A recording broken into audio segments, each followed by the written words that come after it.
Boa noite, meu caríssimo amigo César Pritz. Opa, professor José Antônio, quanta honra! A Ele é, honra é toda minha. né? A honra é toda minha, meu caro, porque você, aí do Rio Grande do Sul para o Brasil, é hoje uma grande autoridade. Eu estava dizendo para os meus alunos, é um dos juristas de maior destaque dessa nova geração de juristas do trabalho. Exagero seu, generosidade do amigo, com certeza. Olha, Bom, fiquei muito honrado desse convite para poder falar com você, para os seus alunos, para as demais pessoas que nesse ambiente de pandemia acaba tendo um efeito colateral menos ruim, que é as pessoas aprenderam a usar mais a tecnologia e buscar essa informação para vencer as demandas dos novos tempos, e nós, professores, a vencer as nossas resistências com a tecnologia, e existe essa maravilhosa ferramenta de propagação da informação, né? Mas fico muito honrado de vir debater com um amigo sobre um tema tão importante. César Pris, para os meus alunos que ainda não ouviram falar, não o conhecem, é um juiz lá do TRT do Rio Grande do Sul, lá de Canoas. Ele tem uma formação acadêmica invejável. Ele é Juris Doctor pela Universidade Internacional da Flórida, tem livros publicados, inúmeros artigos publicados. Ele é professor da ENAMAT, da Escola Nacional da Magistratura do Trabalho, é professor da Escola Judicial do TRT4 do Rio Grande do Sul, convidado de inúmeras escolas judiciais pelo país todo. E então, César, realmente assim, enche de brilho a nossa live dessa quinta-feira, a sua presença aqui, a sua ilustre presença com esse cabedal de conhecimento imenso que você tem. Para mim, cara, é demais. Eu estou aqui extremamente feliz por isso. José Antônio, agora você me deixou numa tremenda dificuldade com essa propaganda toda. O pessoal vai ficar esperando demais de mim. Mas Imagina, o assim, pessoal já sabe. me permita a honra de apresentar você. Claro, seus alunos já lhe conhecem há muito tempo, mas como o público do Instagram é rotativo, né? Pode ter gente que ainda não lhe conheça. Professor José Antônio de Oliveira, doutor em Direito do Trabalho e Seguridade Social pela Universidade de Castilha-La Mancha, professor da USP de Ribeirão, né, e juiz titular da Sexta Vara de Ribeirão Preto. Mas eu estava assistindo toda a live de ontem e eu já sei que você rodou pelo estado todo aí, já conheceu dezenas de cidades do interior de São Paulo, tem uma experiência imensa, né? E o debate vai ser muito legal. Vai, com certeza vai. Pode. Diga, diga, César, pode terminar o teu raciocínio. Então, eu acho que a gente podia, nós estávamos conversando antes em off, né? Para a gente estruturar da seguinte forma. Veja se você concorda e se os nossos espectadores concordarem, enche de joinha aí a tela, né? Porque me parece, eu aprendi esses tempos com o pessoal que faz mais lives há mais tempo, e quanto mais derem os likes durante a transmissão, o próprio Instagram vai buscando e vai avisando outras pessoas. Isso ajuda a espalhar informação e convidar outras pessoas. Não sei se é verdade, né? Pode ser fake news, mas estou Tomara que ajudando. seja. Então tá bom. Então, vamos dividir em três partes. Uma introdução, um brevíssimo panorama geral, né? Mostrando, nós vamos fazer uma análise de precedentes aplicada, esse cabedal imenso de normas que estão saindo, tiveram uma judicialização vertiginosa. Há algumas normas que estavam sendo questionadas há bastante tempo, mas as decisões saíram bem recentemente. Aí, quem sabe daí a gente passa por uma introdução teórica sobre o que extrair dessas decisões, o que extrair desses precedentes, o que é vinculante, o que não é, quais são os efeitos disso. E daí a gente começa numa terceira parte a debater uma a uma essas três principais decisões, todas elas relacionadas a acidente de trabalho, que é assim uma área que você domina muito bem. Aprendi muito com a sua live ontem e da doutora Arani. Arani. Né? Ficou muito interessante. Não, bacana. César, ó, o pessoal já está enchendo de joinha a nossa live, então a sua dica foi extraordinária para o pessoal já dar os seus joinhas, já comunicar aqui com a gente. E aí, então, o Instagram já vai divulgando, vai colocando a nossa live aí para que outras pessoas também possam vir nos assistir. Eu sou muito grato a você por ter participado da nossa live de ontem o tempo todo. Eu vi você por ali comentando, mandando mensagem. Isso enriqueceu demais a nossa live de ontem. E você viu que a gente fez uma experiência diferente, né? Uma live dupla. A temática era tão grandiosa, tão interessante, que a gente fechou a live, reabriu uma outra e fomos ali mais 30 minutos. Eu vou depois te provocar, porque eu acho que a gente tem uma temática tão atraente ou mais, até porque você é o papa dos precedentes, e a gente, de repente, continuar isso na próxima semana, vai pensando aí, você me responde ao final, se a gente não conseguir terminar aqui a nossa live. E tem gente que já perguntou dos livros, César. Olha, nós vamos sortear 2 livros hoje. Tá certo. Vamos, até para deixar o pessoal na expectativa, eu vou mostrar aqui, tá? E daí, ao final, para premiar o pessoal que ficou com a gente até o final, né? Vamos fazer um sorteio com soluções de baixa tecnologia, porque tem a alta tecnologia e tem a baixa tecnologia, né? Anota num papelzinho, o pessoal vai tentando adivinhar até chegar. Esse livro aqui recém saiu, tá? Para mim, na minha tela, parece invertido, mas para você tá letreiro certo? Tá invertido também, César. Tá invertido? Bom, eu vou ler aqui. Tá, pelo menos para mim tá. A tela do Instagram ela não é esperta, que ela faz tipo um espelho, né? Mas no processo do trabalho, é um livro de que participaram muitos juristas do processo civil, do processo do trabalho, juízes federal, desembargadores, 2 ministros do TST, alguns juristas internacionais participaram também de uma sessão de direito comparado. Livro que está saindo agora, ó, tá quentinho na minha mão. Se eu mostrar aqui, esse aqui é o livro que eu lancei em 2018 e ainda está à venda, não está esgotado, né? Manual de Prática de Precedentes no Processo do Trabalho. O outro é uma obra coletiva que eu, Ney Maranhão, Flávio Iga e Fernanda Junqueira fomos os organizadores e contribuímos com vários artigos. E esse aqui é o meu filhinho, né? Que tem a doutrina dos precedentes toda analisada e adaptada ao processo do trabalho, com dicas práticas, né? Enfim. Mas, ao final, vamos fazer um sorteio, né?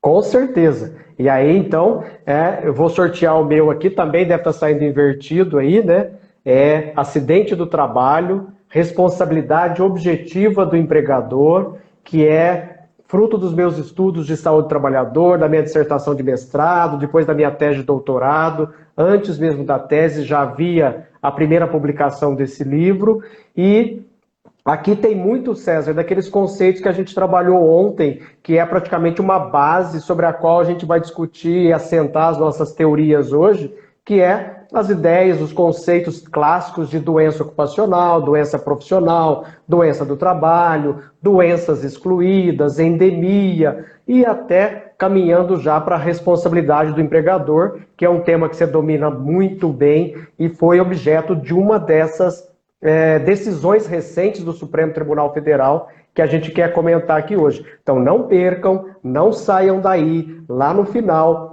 eu e o professor César vamos sortear os nossos livros de modo bem informal, de modo bem tranquilo aqui. O César teve uma ideia genial que ele vai explicar ao final, né? César, para que você possa começar aí já a desenvolver as suas ideias e tudo mais.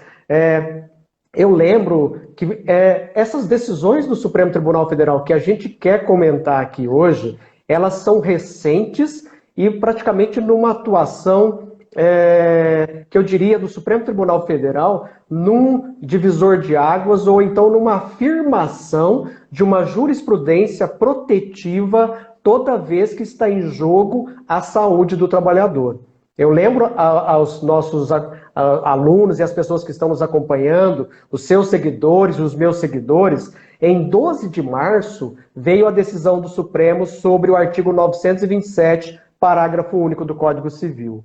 Em 17 de abril, praticamente um mês depois, veio a decisão do Supremo Tribunal Federal naquela ação direta de inconstitucionalidade sobre o nexo técnico epidemiológico previdenciário, o que eu chamo de NETEP, embora não seja muito adequado, uma DIN que era bem antiga, muito antiga mesmo, e agora foi decidida pelo Supremo Tribunal Federal. E no dia 29 de abril, essa decisão mais recente, talvez mais aguda, com relação à medida provisória 927, declarando a inconstitucionalidade do artigo 29, que, como a gente viu ontem, excluía a priori o nexo causal de Covid-19 com o trabalho. Bem interessante isso, né, César? E eu queria que você começasse a falar para a gente, você que é um especialista no tema, sobre os efeitos dessas decisões do Supremo Tribunal Federal. Numa ação direta de inconstitucionalidade, numa liminar, numa decisão de fundo, numa decisão plenária, você que é o cara nessa matéria. Vamos lá, meu caro. Você dificulta meu trabalho. Então vai ficar uma coisa muito... Vamos fazer uma coisa bem informal aqui, que é o que o tempo nos permite, uma síntese, né? Antes de começar nessa breve síntese sobre o efeito desses precedentes, que a gente tem que analisar conjuntamente, até pela dicção expressa do artigo 926 do Código de Processo Civil, onde existe uma obrigação de coerência. O juiz, o poder judiciário como um todo, não pode ser esquizofrênico, não pode ser contraditório. Ele tem que buscar os precedentes como um sistema. Uma decisão não pode desmentir a outra. Então, veja só, aí pegando a sua provocação ali, eu enxergo que essas decisões virem todas ao mesmo tempo não é algo por acaso. Eles viram a dramaticidade do momento, provavelmente já em função da pandemia, e resolveram acelerar essas noções, já que eles teriam que falar sobre a constitucionalidade do artigo 29 e do artigo 31, que afetam a segurança do trabalho, né? Inclusive, eu acabei de me dar conta que tanto o da responsabilidade coletiva, o relator é o ministro Alexandre de Moraes. Exato. Quem puxou ali na ADI 6342 também o voto dissidente, que é o ministro Marco Aurélio, votando para chancelar, carimbar a constitucionalidade de toda a medida provisória 927. Quem puxou a dissidência de uma forma muito apropriada foi o ministro Alexandre de Moraes. Então, a gente vê que há uma tendência, os americanos em jurisprudência chamam isso de trend, há uma tendência jurisprudencial a distinguir, até não vou usar a palavra distinguir, porque senão parece que eu estou falando em distinguishing dos precedentes, não, mas eles criam um patamar mais rigoroso de proteção constitucional para as normas de segurança do trabalho. Então, até a gente vê que isso no tema 1046, nós estávamos discutindo ontem se o parecer do Procurador-Geral da República, o Procurador-Geral Aras, né? Se esse parecer tinha alguma relação, se a gente poderia dele extrair uma conclusão, mas até mesmo na delimitação do tema pelo ministro Gilmar Mendes, ele já usou aquele termo, para quem não está com isso de memória, o tema 1046 é aquele da possibilidade da negociação, o negociado ir acima do legislado. E nós temos nacionais, e o ministro Gilmar Mendes, quando foi delimitar o tema, ele falou em absolutamente indisponíveis, quer dizer, negociar, flexibilizando a lei, salvo os direitos absolutamente indisponíveis. E neste parecer, o procurador-geral Aras, ele deixou claro que saúde e segurança do trabalho são esses direitos, não quer dizer que sejam todos, mas estão dentro desses direitos absolutamente disponíveis, que não haveria nem mesmo com uma emenda constitucional suprimi-los. Então, quanto mais por uma norma ordinária, que é o que nós estamos vendo aqui. Qualquer coisa que tocar a matéria de segurança e saúde do trabalho, a gente vê que para fins de negociar suspensão de contrato, ou principalmente ali redução de jornada com redução de salário, isso em tempos de pandemia, com a medida provisória nova, acabou sendo chancelado. E é bem questionável, é bem polêmico, sim. Mas veja que, trazendo das horas, redução de jornada, para a questão de segurança e saúde do trabalhador, há uma maioria muito forte, com dissidência de 1 ou 2, geralmente apenas, no sentido de não flexibilizar isso. Professor, tem a mesma impressão desse conjunto de normas? Com certeza, César. E aí, eu lembrava agora, acho que a gente acabou nem discutindo isso ontem, o Supremo Tribunal Federal, ele tem em matéria trabalhista, em matéria de direitos do trabalho, sido um pouco perverso com os trabalhadores. Não sei se essa é a sua impressão. As decisões do Supremo Tribunal Federal em direitos materiais, em direitos patrimoniais, sempre levam o princípio da proporcionalidade no sentido de certa forma, proteger a empresa também, de sentir as dificuldades econômicas das empresas, mas quando o assunto é saúde do trabalhador, quando o assunto é segurança do trabalho, o Supremo Tribunal Federal, desde a década de 90 e depois nesse século, sempre pontuou que aqui não, aqui se trata de um direito humano fundamental da maior grandeza. Os espanhóis têm uma dicção muito legal para isso. A vida é algo extremamente abstrato.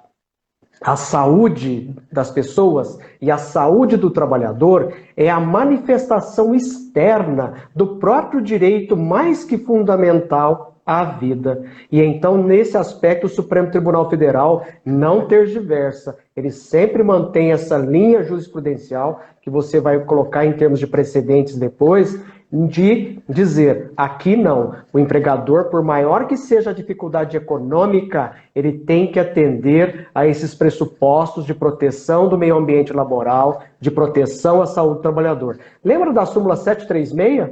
Eu me recordei da súmula 736, antiga, e ela, em matéria de competência, o Supremo sempre dá competência para a Justiça Comum Estadual ou Federal. Mas em matéria de saúde do trabalhador, lá a súmula 736 já dizia, não, nessa matéria de meio ambiente do trabalho, a competência da justiça especializada. E essas decisões recentes, César, elas vêm reafirmar essa posição do Supremo de dar a máxima proteção, a máxima eficácia às normas que tratam de saúde do trabalhador. E aí, então, eu já abro o caminho para você tocar aqui e falar de efeitos dessas decisões. Tá certo. Sabe o que me parece? Me passa a impressão, e agora com a delimitação do tema 1046, pelo ministro Gilmar Mendes, pelo parecer do Procurador-Geral da República, batendo em cima da tecla de absolutamente disponível, me parece que a nossa Constituição cidadã, para fins de evitar a erosão de conquistas civilizatórias e que as maiorias temporárias jogassem tudo pelo ralo, ela constitucionalizou muita coisa. O nosso rol de direitos são poucos os países que têm os direitos trabalhistas constitucionalizados, mas me parece que aqui nós estamos num contexto, e eu estava com muito medo disso quando eu assisti na TV Justiça, um por um, os votos dos ministros falando sobre a constitucionalidade da MP 936. Eu levei medo, fiquei com um friozinho na barriga. Por quê?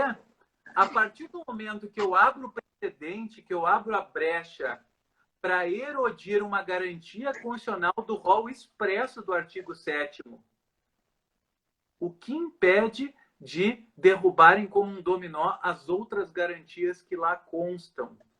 Então, assim, ó, eu entrei num quase desespero, mas até depois, analisando melhor os fatos que delimitam isso, acho até que você assistiu a minha fala lá no dia 8, que você também falou muito bem. Com certeza. Era imperdível a sua fala ali, cara. E a sua também, assisti 2 vezes, viu?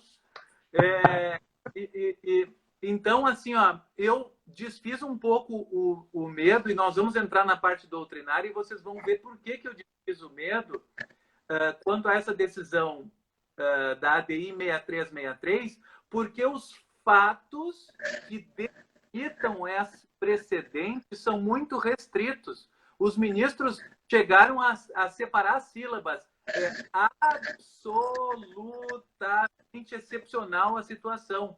Quer dizer, fica muito difícil aplicar estas medidas excepcionalmente autorizadas numa situação de desespero, para não morrerem as pessoas, para não acabarem as empresas e autorizar a implementação da negociação coletiva.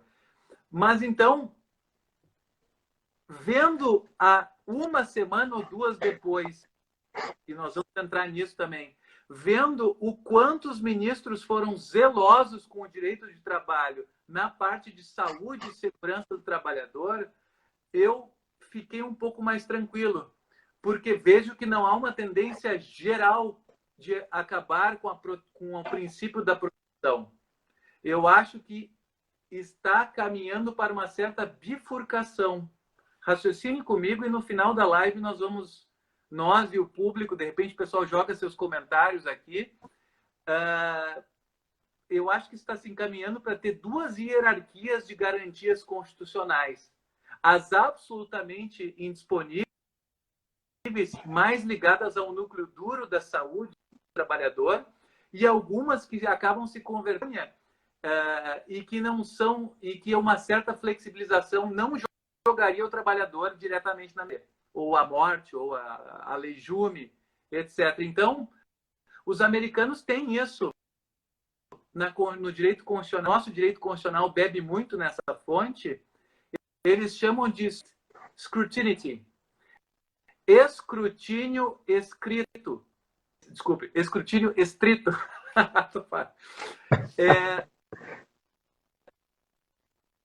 No sentido de ter um rigor muito grande.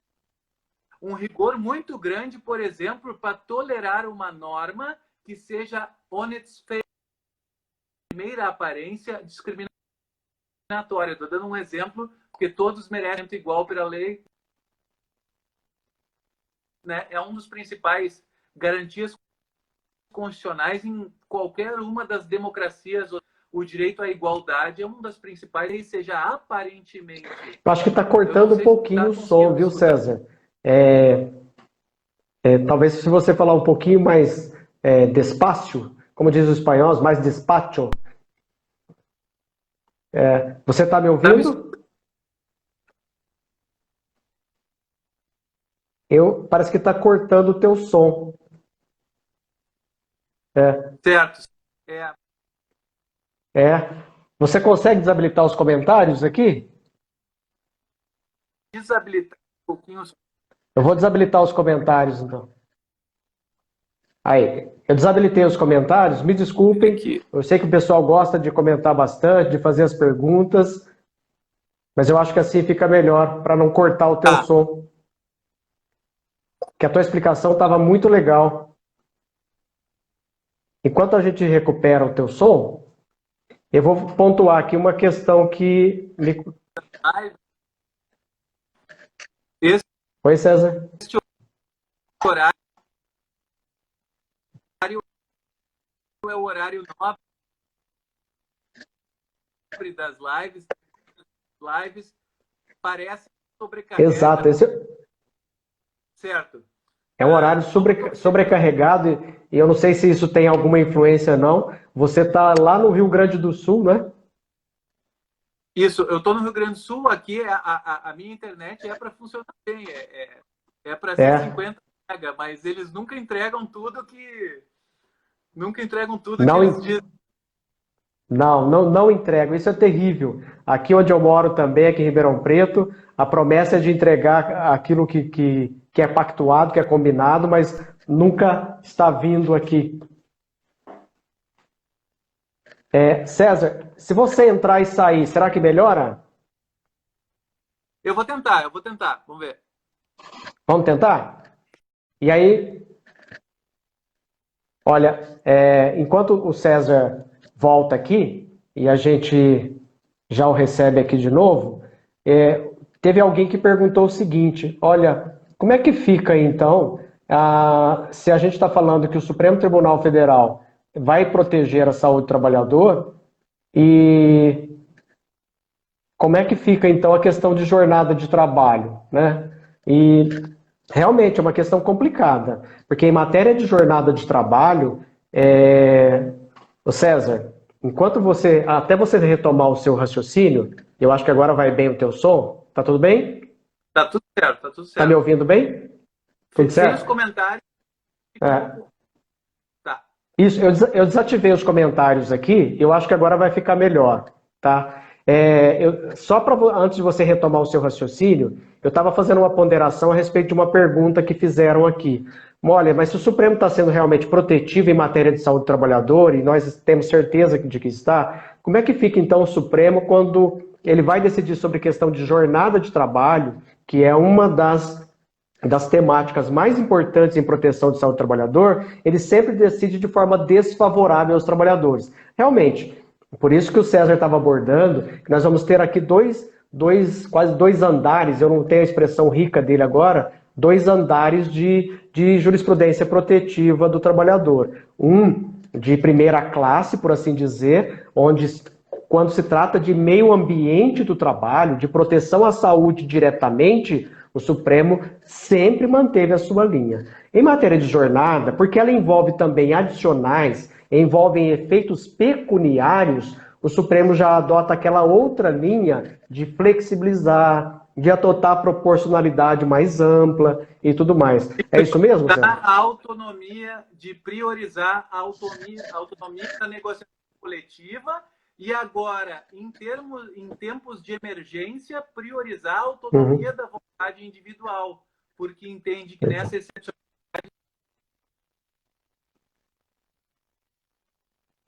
se dependesse da negociação coletiva. Exato. Mas, enfim, eu acho que para a gente aproveitar que a internet está fluindo, eu já vou entrar então, aqui na questão dos precedentes diretamente. Já pensamos que essas decisões todas, como nós temos um sistema, uma teia de precedentes, um precedente conversa com o outro. A gente vê que o Supremo, nesta matéria, não está se contradizendo. Enquanto que em matérias que se traduzem em mais de questão de pecúnia, questão de remuneratória, ele permite alguma flexibilização. Inclusive, o ministro Barroso, nos votos dele, ele tem declarado as premissas. Se vocês entrarem no YouTube da TV Justiça ou do Supremo, vocês conseguem recuperar os votos do ministro Barroso. E isso que ele está verbalizando, os outros devem estar pensando também. Que, salvo ali Lewandowski, ministra Rosa Weber, Fachin, que tem, em geral, um direito raiz mais protetivo de trabalho, me parece que Barroso e os demais, eles estão enxergando como conveniente para este momento da história um pouco de diminuição do nível protetivo, enfim, para desmanchar mais a economia. Essa é a premissa. Mas vamos lá. Que bicho é esse? Eu costumo dizer que a minha filha, quando eu comecei a falar sobre isso, ela tinha 5 anos, agora ela já está com 11, né? Mas eu dizia que a minha filha sabe muito bem o que é precedente. Porque qualquer coisa que eu concedo, uma liberdade, um prêmio, um presente para o irmão dela mais velho, que são 2 aninhos de diferença, ela levantava aquele dedinho minúsculo dela e dizia: papai, eu também quero. Né? Então, precedente é basicamente igualdade. O outro ganhou, meu irmão ganhou também, acontecendo a situação tal e tal, o meu irmão ganhou. Então eu fico imaginando quando meu filho mais velho, quando meu filho tiver 18 anos e chegar naquela situação que todo pai enfrenta, né? Que ele quer ir para balada, que ele quer ir para festa e quer ir de carro. E a gente fica preocupado, né? Meu Deus, vai fazer alguma bobagem, vai bater o carro, vai se meter em fria. Mas daí, enfim, acaba concedendo, tá? Emprestou o carro. Aí eu fico imaginando, aí eu uso a brincadeira do distinguish. A minha filha, que é 2 anos mais nova, vai dizer: papai, eu também quero, me empresta o carro. E aí que eu vou alegar para ela, os fatos essenciais dessa situação aqui são muito diferentes. Você tem 2 anos a menos, não tem a idade legal para dirigir, portanto, indefiro. Né? Aí já pensou o seguinte, ele diz assim: pai, me empresta o carro porque eu quero ir para casa da praia com a minha namorada. Aí, dentro da nossa cultura, que costuma tolerar isso para os filhos homens, né, e existe um certo machismo,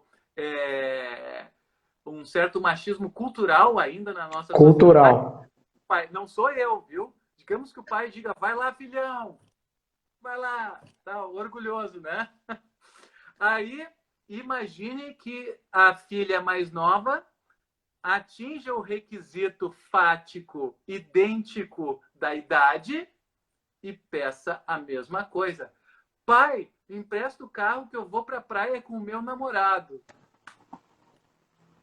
Você não passou por isso ainda, César. Eu vou te dizer, eu já estou passando por isso, porque os meus já têm mais de 20 anos. Então, quando ela completou 18 anos, eu não sabia nada de precedente, mas ela estava invocando os precedentes do irmão comigo, então.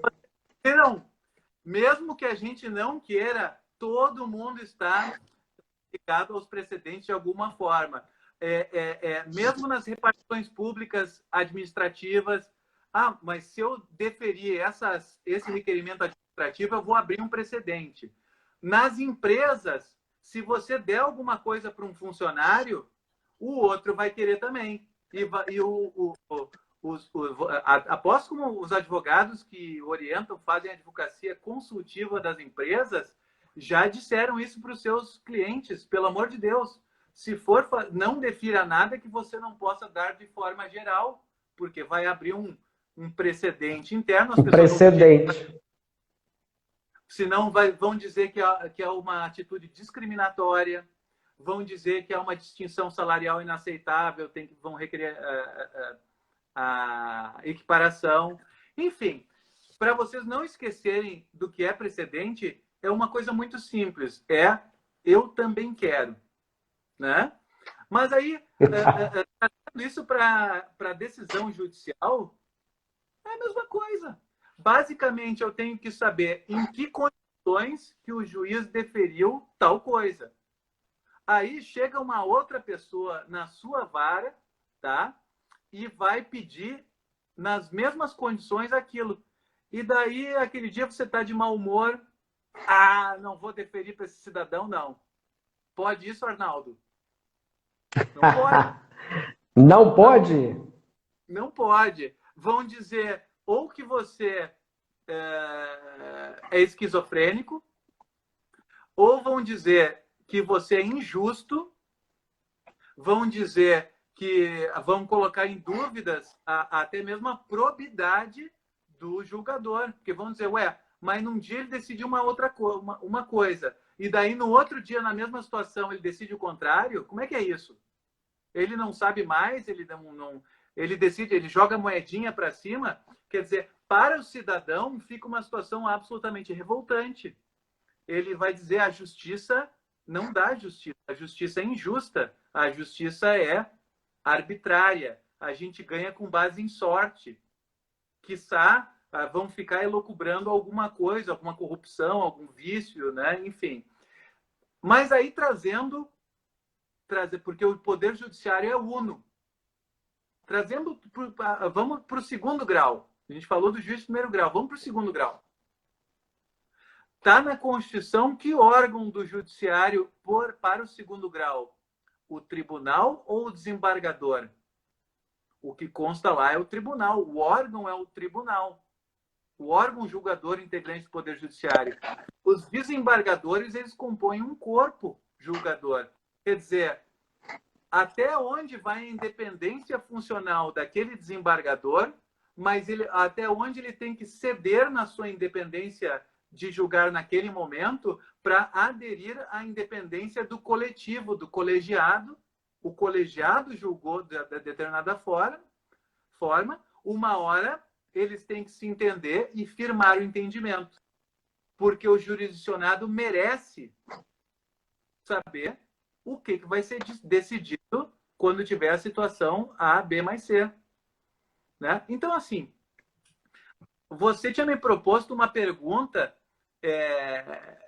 o que impede, qual é a dificuldade, por que os precedentes demoram um pouco a avançar no nosso cotidiano, os advogados começarem a invocar nas suas petições, os juízes começarem a citar de uma forma mais coesa.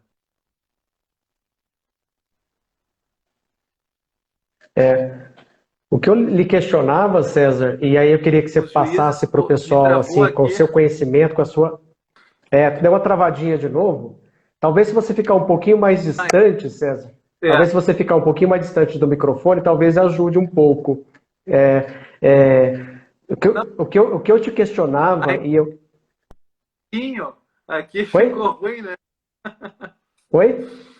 A internet travou quando eu estava fazendo biquinho, me deixou mal. Pois é, você ficou cheio de biquinho aí. A minha esposa fala o seguinte, olha... Viu? Eu estava falando uma palavra, eu estava para falar uma palavra em francês, foi por isso o biquinho. Ah, você fala francês também, tá explicado. A minha esposa, toda vez que ela vai tirar foto das minhas lives, ela fala assim, olha, eu só pego você fazendo biquinho. Por que você fica fazendo biquinho? Mas eu falei, eu não faço biquinho, é que sai naturalmente. A hora que você vai bater a foto, eu tô falando e o biquinho fica, né? A pessoa tira foto de live e fica horrível, porque pega a pessoa toda então, torta. cheio de careta. Ô César, explica um pouquinho melhor pra gente essa questão aí, porque nós realmente não temos a cultura dos precedentes, né? O CPC trouxe isso, como você já pontuou, mas no Brasil a gente ainda tem aquela cultura legalista, do direito codificado, da common law, essa herança toda de que tudo tem que estar na lei, se não tiver na lei não obriga. E aí a gente costuma invocar mais súmulas e OJs. Qual a diferença entre súmula e precedente? E como é que se forma um precedente? E como é que ele vincula? Eu acho que o mais importante é isso para a gente. Como é que um precedente vincula o juiz, vincula o entendimento dos órgãos judiciários, como você está colocando? Olha só, nós estávamos evoluindo já há uns 20 anos pelo puro desespero, seja da cúpula do judiciário, seja dos advogados, os processos não andavam. Quem é advogado mais antigo, puxe pela memória plano Collor, apreensão da poupança. Como não tinha precedentes vinculantes, toda pessoa do país que foi afetada, uma por uma, teve esses processos, e esses processos, não sei, você está me... Estou te ouvindo. A imagem está congelando, mas eu estou te ouvindo. Pode continuar falando, César. Tá bom, eu vou tocando, fica o biquinho aqui da imagem congelada, tá? Fica com o biquinho, que o som sai normal. Então tá bom. Olha só, então vocês puxem pela memória essas questões repetitivas, massificadas, não havia mecanismos e os tribunais tiveram um aumento exponencial de recursos. Os tribunais daí estavam demorando 2, 3, 5 anos, 10 anos, quando criaram o mecanismo da repercussão geral, em 2007, para o Supremo poder julgar um processo. E ele foi revolucionário, mas demorou muito para funcionar. Porque eles tinham um estoque de recursos extraordinários para, durante 10 anos quase, eles ficaram... porque é uma quantidade absurda de recursos. Então, assim, ó, os tribunais estavam implodindo, não teve como fugir disso. Os sistemas de common law e de civil law, eles buscam a mesma finalidade, que é dar a segurança jurídica. Aquele formato tradicional de civil law não estava mais propiciando segurança jurídica, porque nós temos infinitas interpretações conflitantes possíveis da mesma lei. Basta ver que nós vamos ver hoje ou na próxima live aquele texto do artigo 927, parágrafo único, que teve uma controvérsia enorme. Se podia estabelecer a responsabilidade objetiva quando a Constituição fala para acidentes em responsabilidade subjetiva, e a outra questão era de que forma vai se aplicar isso, se tem que ser contato permanente, se tem que ser, pode contato esporádico com o risco. Então, você veja que qualquer texto vai ter múltiplas interpretações, não tem como escapar dessa situação. O que tem que haver são mecanismos para uniformizar. E o que, na sua experiência, que eu ouvi ontem, 23 anos na magistratura, você acha que os mecanismos que foram sendo construídos e que amadureceram com o CPC 2015, você acha que esses instrumentos já são suficientes? Olha, César, essa é uma pergunta intrigante, terrível, porque eu tenho 23 anos de magistratura e vejo assim, a jurisprudência muito oscilante, cada vez ela caminha para um sentido. Os TRTs, por exemplo, você que é um profundo conhecedor de jurisprudência, você vê que a mesma norma jurídica é interpretada de uma forma em Campinas, de outra forma no Rio Grande do Sul, de outra forma em Belo Horizonte. E muitas vezes essas interpretações dentro do próprio tribunal, com base na mesma situação fática, ela é distinta. Por isso, tanta controvérsia jurisprudencial, né? E eu tive a felicidade de substituir por 4 anos no nosso tribunal, de 2011 a 2015. Não foi uma substituição contínua, foram idas e vindas, mas eu aprendi muito ali, demais. E eu vi como é difícil... Oi? Vendo os lados da moeda, que interessante. É muito interessante, a gente enriquece muito. Eu acho que os juízes não deveriam demorar tanto a substituir no tribunal e também não deveriam ficar sempre o mesmo grupinho de juízes substituindo no tribunal. Deveria haver uma forma, sei lá, de reciclagem entre esses juízes, de rodízio entre esses juízes, porque a experiência é extremamente rica. E aí quando você vai decidir em órgão colegiado, você vê que é muito mais complexo, muito mais difícil, cada um tem o seu entendimento, a sua interpretação. Então, de certa forma, César, eu espero mesmo que essa cultura dos precedentes seja implantada, porque quando você consegue explicar, como você explicou para mim, para eu terminar de construir o meu artigo, a ratio decidendi, como é que se extrai a ratio decidendi para a formação de um precedente, a gente tem uma interpretação mais objetiva da norma e tal, e de repente dos fatos que se encaixam na norma, de modo que presente A, B e C, o fato A, o fato B e o fato C, não dá margem a outra interpretação. O tribunal vai ter que interpretar sempre da mesma forma, porque o precedente diz que, estando presentes os fatos A, B e C, a interpretação só pode ser essa. E isso dá segurança jurídica, porque nem as súmulas têm conseguido dar segurança jurídica.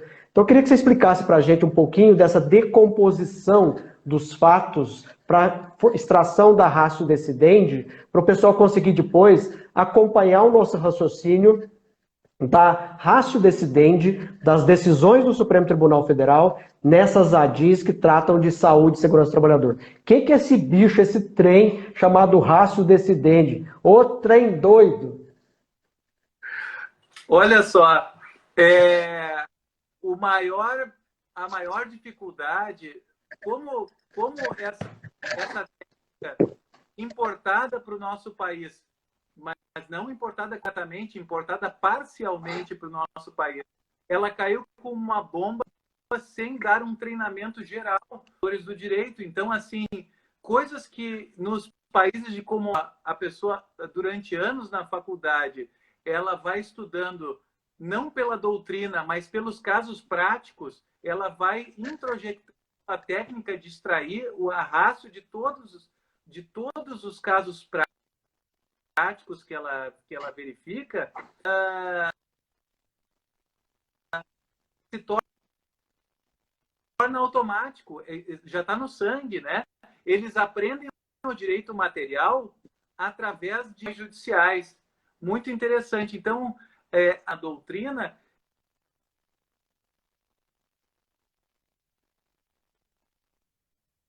Então, uma coisa muito cômoda é olhar para a súmula. É olhar para a ementa.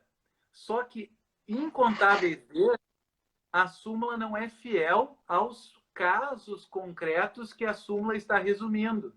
Então, eu brinco no meu livro que isso é o problema da súmula-lei. Né? Não tinha o antigo decreto-lei? Não tinha o decreto-lei? Pois é, isso aí o tribunal se reúne para fazer uma monitorização de jurisprudência e ficam discutindo palavrinha por palavrinha a redação da súmula, como se fosse legislar. Eles, às vezes, até se esquecem qual era o caso concreto que estavam discutindo. Quando vai ver, muitas vezes a súmula... Olha, eu já fiz pesquisa em várias súmulas e são incontáveis os casos em que a súmula não reflete corretamente os precedentes. Quais são os precedentes que dão base para a súmula? Aqueles vários acórdãos das várias turmas. Havia o conflito, geralmente a súmula surge numa uniformização, né? Então, havia uma sequência de acórdãos do tribunal num sentido. Havia uma sequência de acórdãos do tribunal no outro sentido. E aí o tribunal se reúne pelo seu pleno para escolher uma das duas correntes. Qual é o precedente? É o texto que os desembargadores sentaram na sua cadeira maravilhosa e ditaram como se legislando estivessem? Ou a ratio decidendi são os fatos principais os fatos juridicamente essenciais daqueles acórdãos que deram base à súmula? O que você acha? Eu penso que você está coberto de razão, aliás, você que é o papa disso, eu acho que são os fatos principais, aquilo que você chama de fatos essenciais para a extração dessa ratio decidendi. E aí, pelo que eu entendi aquele dia, dos fatos determinantes que acabam propiciando a formação dessa ratio decidendi,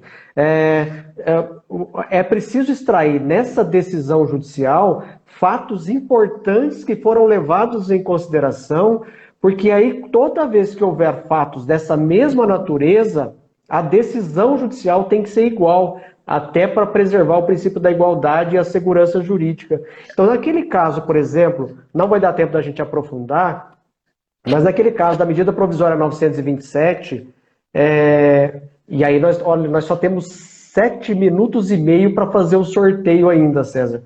Então, só para eu ver se eu entendi bem. Oi? Eu acho que hoje a gente, de repente, termina essa parte doutrinária e fazemos uma continuação na quarta para ter analisando o impacto disso em cada uma das medidas das ADIs. O que você acha? Perfeito. Eu vou só terminar esse... Oi? Só terminando esse raciocínio rapidinho aqui. Tá? Nós temos aqui menos de 7 minutos ainda para poder fazer o nosso sorteio. E aí, então, eu já aproveito e convido. Vamos continuar isso na quarta-feira? Só para arrematar a parte doutrinária, que a gente desenvolve daí na próxima quarta-feira, nessas decisões, muitos doutrinadores tentaram achar uma fórmula para achar qual a parte vinculante do precedente que eu vou conseguir aplicar nas decisões futuras. Né? E quem melhor disse isso foi Arthur com TH, Goodhart. G-O-O-D-H-A-R-T. Vocês jogam no Google, vocês vão achar disponível gratuitamente o PDF do artigo dele principal, tá em inglês, né? Mas onde ele explica que eu tenho que me agarrar nos fatos como as balizas porque como se definia o raciocinio antes? E dizia, são pensamentos, são raciocínios, são princípios essenciais à decisão. Fica muito vago, né? Então ele disse o seguinte: aqueles fatos tidos pelo tribunal como essenciais para decidir a situação, por exemplo, ou aconteceu a situação tal e aconteceu a situação tal, elas são juridicamente relevantes para aquilo que está sendo discutido. Então, qual o resultado? Foi o resultado, consequência jurídica tal. Num caso futuro, como você tinha dito, se repetirem os mesmos fatos, logo eu devo aplicar o mesmo resultado. Se os fatos forem diferentes, eu vou deixar de aplicar o precedente porque eu vou alegar distinguishing, distinção. Agora, se os fatos forem um pouquinho diferentes, mas o suficiente para que aquela decisão seja conveniente, a decisão do precedente, ainda assim, persuasivamente, não obrigatoriamente, eu posso fazer uma analogia e construir aplicando a mesma solução. Só que, claro, quando isso subir em recurso para o mesmo tribunal que originou o precedente, eles podem concordar comigo com esta extensão que eu fiz por analogia, né? Como se fosse para aplicar uma lei por analogia. Há uma lacuna da lei, eu aplico uma solução analógica. Se for uma situação exatamente igual, eu tenho a aplicação direta da lei. Isso... Perfeito. Eu acho que ficou bem claro, César. Eu acho que ficou bem claro para o pessoal, então, o que é um precedente, o que é uma ratio decidendi, nessa parte mais teórica, nessa parte mais estrutural do precedente. E aí, então, eu te convido para a próxima quarta-feira, no mesmo horário, no mesmo canal, aqui no Sejade.curso e com o César Priest, para a gente tratar, então, das decisões do Supremo em matéria de saúde do trabalhador à luz desses precedentes. Pode ser? Quarta-feira? Então, quarta-feira, 20h20. Olha só, nós estamos com quantos minutos? Falta... 56h43. Vamos sortear os livros? Vamos sortear. Você quer sortear? Reabilitar os comentários. Aí, eu vou reabilitar aqui, eu vou ativar os comentários. Então, olha, deixa eu explicar para o pessoal que o meu som está um pouco melhor. O César vai fazer o seguinte para sortear o livro dele.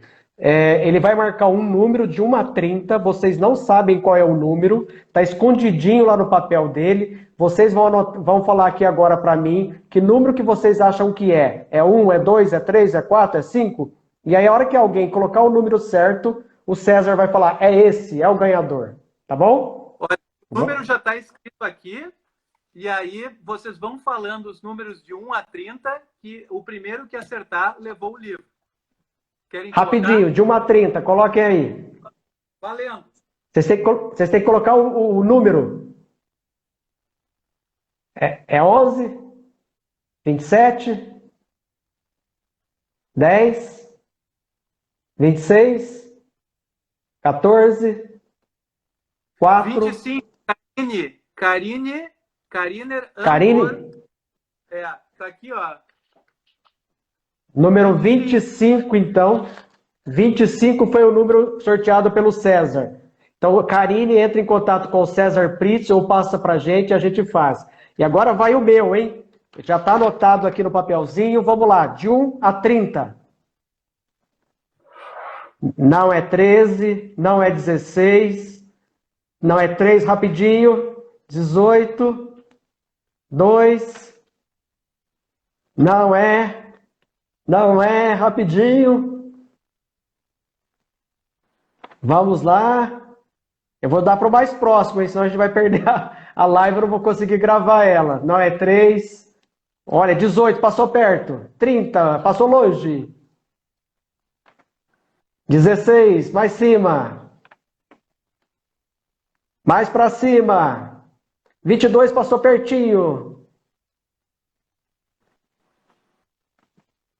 21 para Cláudia Mourão, tá?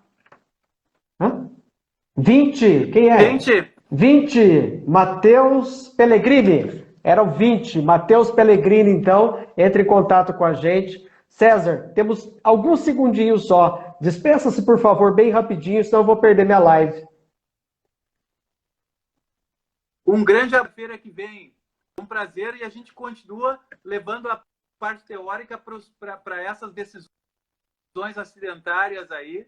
Vamos analisar juntos. É isso aí. Brigadão, César. Foi um prazer enorme. Quarta-feira estaremos